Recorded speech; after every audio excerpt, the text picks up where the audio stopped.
All right. We're back. We're back. Episode 2. Look at us. We made it. I'm Brandy. I'm Melissa.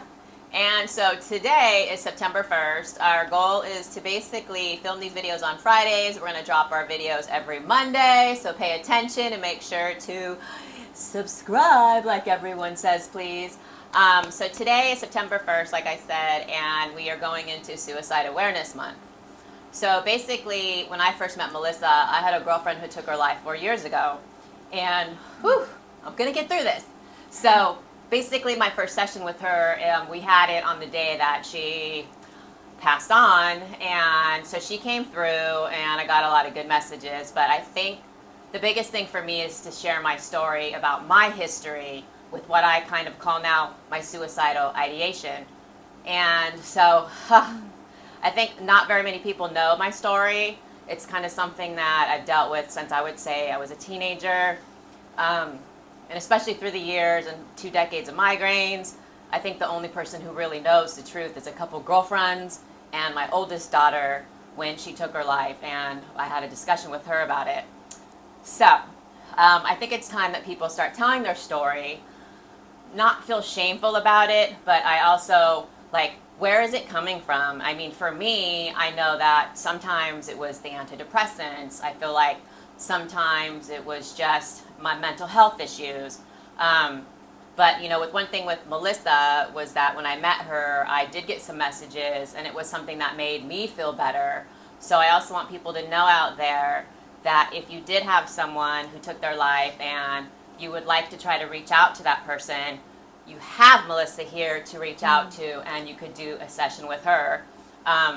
It really did help me. I feel better about getting to this point in my life and telling my story. So, yeah. Yeah, it's a big topic. I also, in my teenage years and before my divorce, I was on antidepressants and often thought, oh, I'm just going to go out and walk in front of a bus or something because this is ridiculous. This is what am I doing? What am I doing? What is this? There has to be something more than this. Yeah. And I was on antidepressants for a while for panic attacks and those types of things. And it was as I was gearing up to leave my relationship, it was just getting so much. And I was getting ready to leave, but I was really scared. And interestingly enough, once I left and I made it through, I stopped taking the antidepressants and I never went back. So it's just interesting how we're called to certain things. Like, we might be told you're going to be on this forever. This is going to be who you are forever. But it's not. It's like we're going through a rough time. These things come up. And then we make it through. Yeah. Make it through. Like, I would say that, I took, which I'm just going to call it out, I took Wellbutrin, and I took it for a decade, and then I was off for almost, it seemed like a decade, and then I would kind of flounder off and on when I thought, I wasn't doing good, or when COVID hit, and it was like, God, what am I doing now? Like, I felt like I needed a boost, and I went back on it, and when I would have those moments of thinking, crazy things, which after meeting Melissa and a lot of things that have happened here in Flagler, I sometimes wonder if the thoughts that I would have during these times, whether I was on antidepressants or not, even came from past life experiences that I would have, because they would be so visual. The things, again, driving off the road, I'm just going to go drive into the tree, or I'm just going to say it, hanging myself, because that's another way out. And yeah, they were just so visual for me. And I would know that, God, this isn't me. I never felt like I was depressed, because I just never thought that as a person, that why am I depressed? How can I be depressed? But I also know that I've also been the type of person where I think, how can I live another 50 years on this planet? How is this possible? Yesterday I was watching that Netflix special, The Blue Zones just came out. And in the blue zones, people are living to 100 years old. And I'm thinking, what? I'm 48? I'm going to live another 50. I could live another 50 years. Probably not in the United States. That's not happening. But, to think, yeah, what am I doing for another 50 years here? Right. And for me, like, I've completely shifted my life. Yeah. Like I said, the last one, I was a teacher for 20 years, and I did, the stay-at-home mom and the teacher. Now, I'm in my 50s, and I'm suddenly starting over. I'm Yeah. starting over. So what do I do for these next 50 years? But I've found myself through Right. all of this. And I think part of why we go through what we go through in these things we don't know ourselves. What is causing it? Why am I feeling this? And we search, and there's really no answers out there. I mean, you can go to a psychologist, psychiatrist, whatever you need to get you through, but there's also these other realms. There's generational trauma. Perhaps someone in your family, in your line, had committed suicide. Perhaps you committed suicide in another lifetime. And those things are popping up for you to look at over and over. The veils are thin right now with everything that's going on the planet. And we're connecting more and more to these non-physical realms. So there's a whole slew of other reasons why, There's also hidden trauma. So I had trauma from my past that happened to me between 3 and 6, and I didn't remember. So I'm working on autopilot, going through my life, doing certain things and not knowing why, until my sister passed and it triggered some memories. And I went, oh, there's a whole bunch of abuse here that I didn't even know about. I completely blocked out.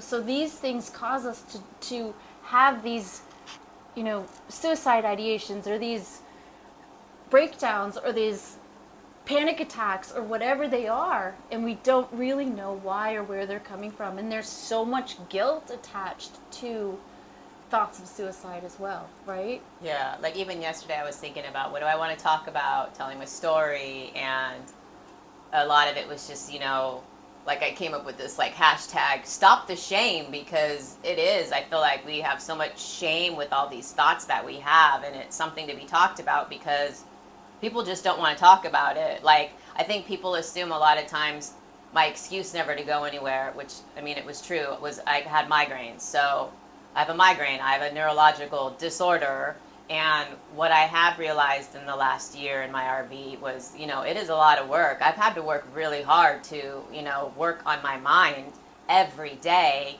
which has helped my anxiety, my depression, and my migraine.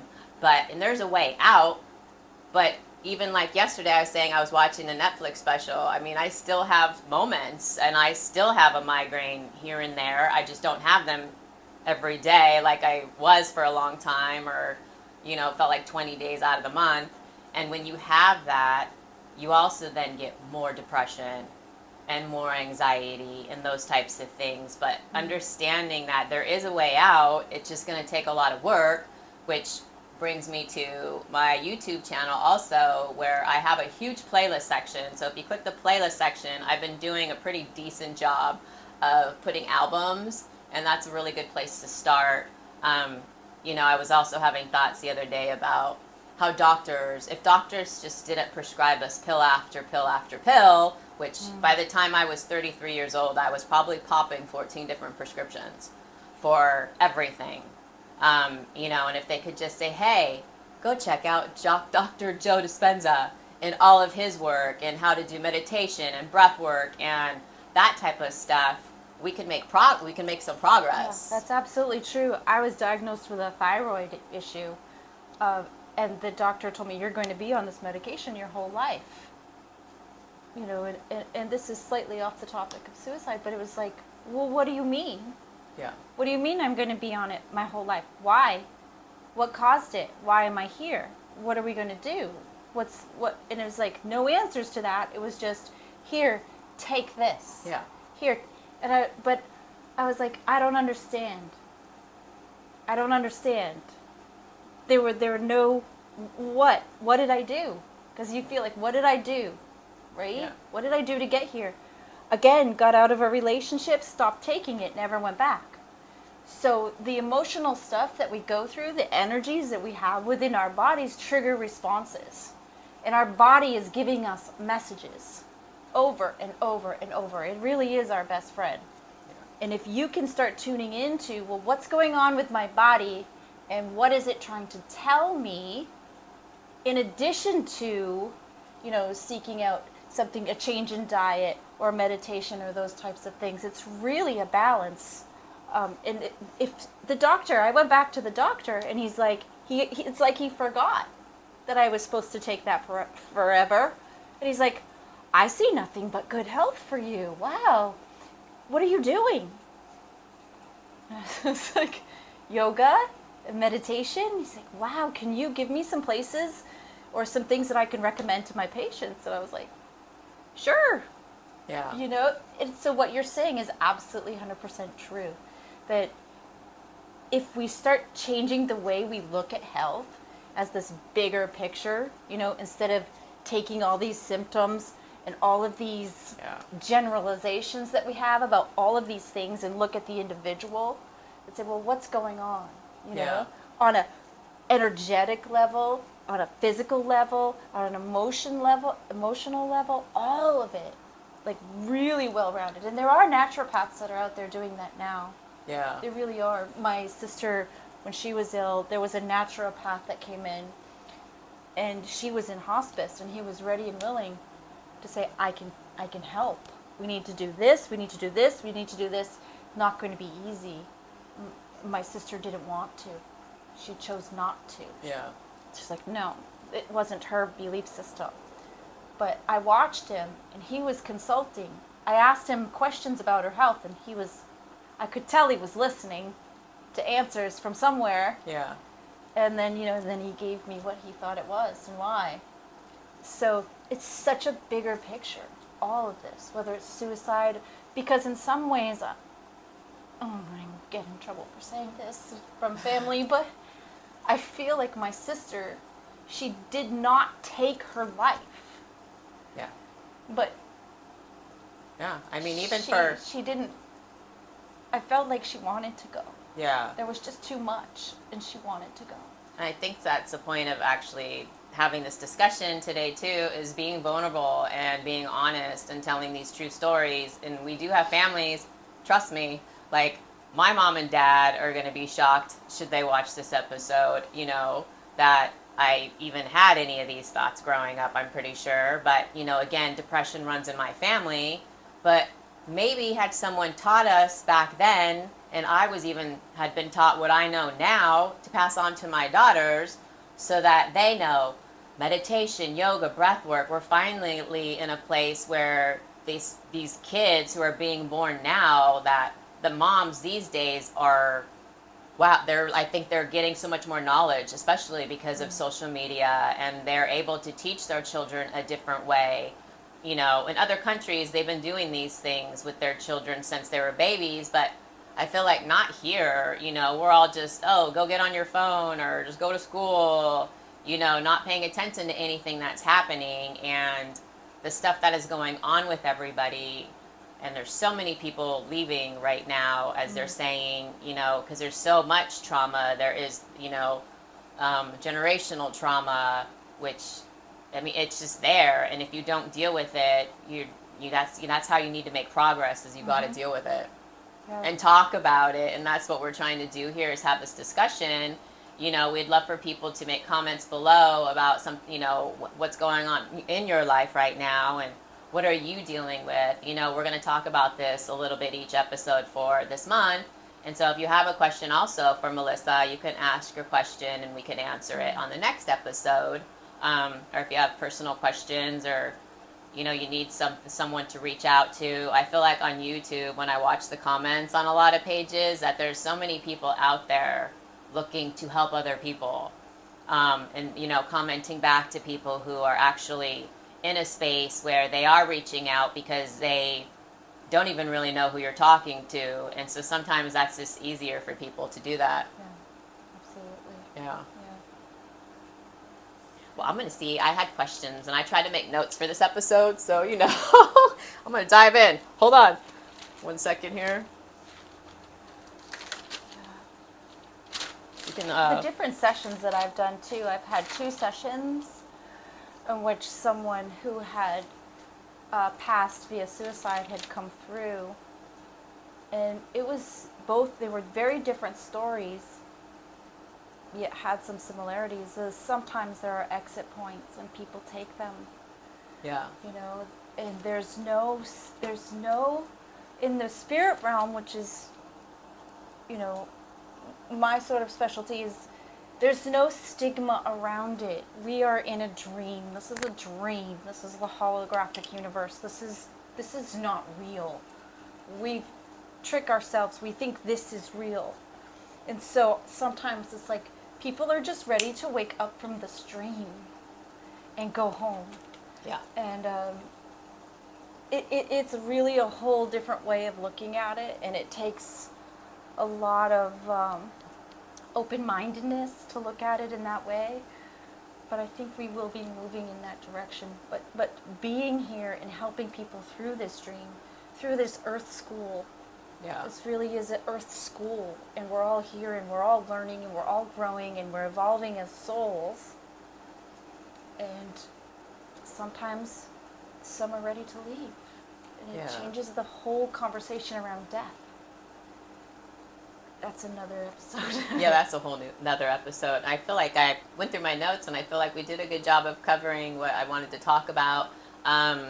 I am going to, obviously, I'll post her YouTube. I'm going to post the link to my session with her, so you can watch that if you want to see what happens. You know, basically go from crying to laughing. Like, yeah, you run the whole gamut when you're going to do a healing session, pretty much, with Melissa. You know, you're going to learn something, you're going to grow and evolve. Yeah, Yeah. you know, Yeah, where to next other than we're just here to talk about this. This is Suicide Awareness Month, so let's not be shamed about it. Let's talk about it. Yeah, what are your feelings about it?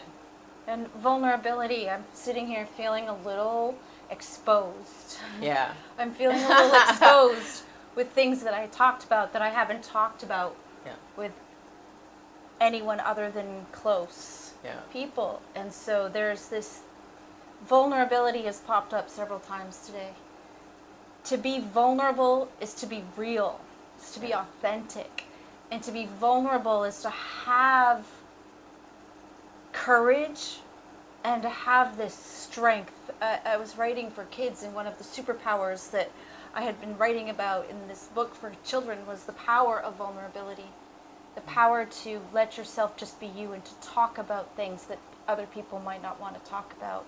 So as I'm sitting here with you and feeling your vulnerability as well as mine, I'm feeling it very strongly. That just thank you. Yeah. Thank you. And to anyone watching, thank you for understanding, and thank you for, again, being open-minded and for being curious about a new way of looking at things. A new story around suicide. What's the new story? Yeah, that's a great way to end this. You know, and again, I thank Melissa for, you know, my healing session with her. I got a lot from it. Like I said, I will post that. So yeah, let's all just take it easy on each other, love each other. That's what we're here for. My YouTube is Trip for Healing, and I'm Brandy. And I'm Melissa Dawn at Light Girl Rising. Bye-bye.